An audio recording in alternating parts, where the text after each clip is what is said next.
I know that we are getting close to the end, Regina, but I think it would not be fair if we did not address, at least in a nutshell, some of the elements that were brought up, in these very last moments here, you know, about, breaking free of the cycles of reincarnation.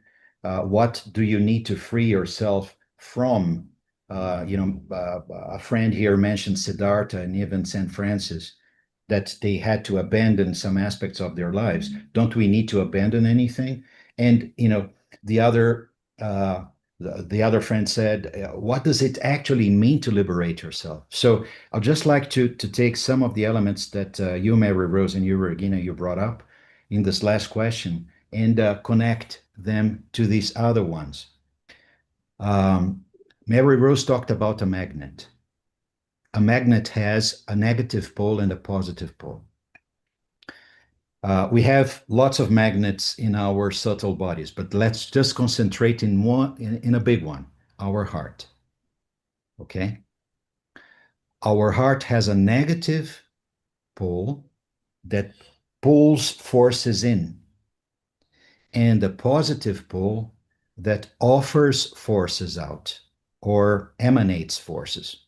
So negative brings in, positive emanates. What is the prison?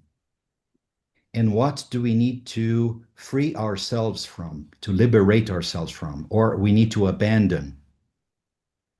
We need to abandon our dependence on egocentric astral forces. Our heart, in the egocentric state of consciousness, works as a link of an endless chain, the chain that chains and imprisons all humanity. We are a link of that chain because the negative pole of our heart depends on egocentric astral energy to function. It, we have a big void in our ego is a big void, is a big black hole in the center of our galaxy, of our microcosm.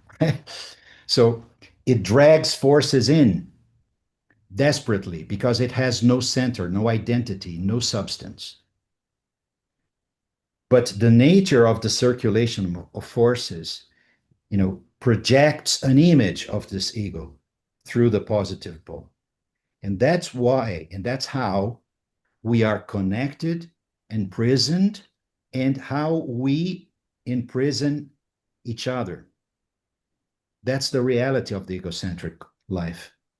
What do we need to abandon? What do we need to leave behind? What do we need to liberate ourselves from? From that very balance of forces. What is the transformation of the self-initiation path? It is to turn the negative pole of the heart from the astral world of egocentricity to the spirit spark in us, because it is an endless source of power.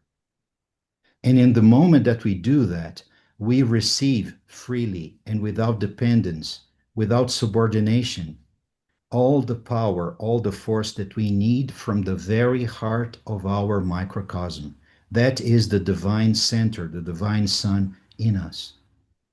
In the moment we do that, not only we free ourselves from the chains of the astral world, but we also liberate others, because the radiation that comes out of our heart is not an egocentric one anymore. It is impersonal love. That is the real love that can heal and liberate humanity, not through words, but through the true radiation of our hearts. That's how we can liberate ourselves from the delusion of egocentricity. And by changing the way that we function, we can offer that freedom to others. And they can use that radiation as a first step to start transforming themselves.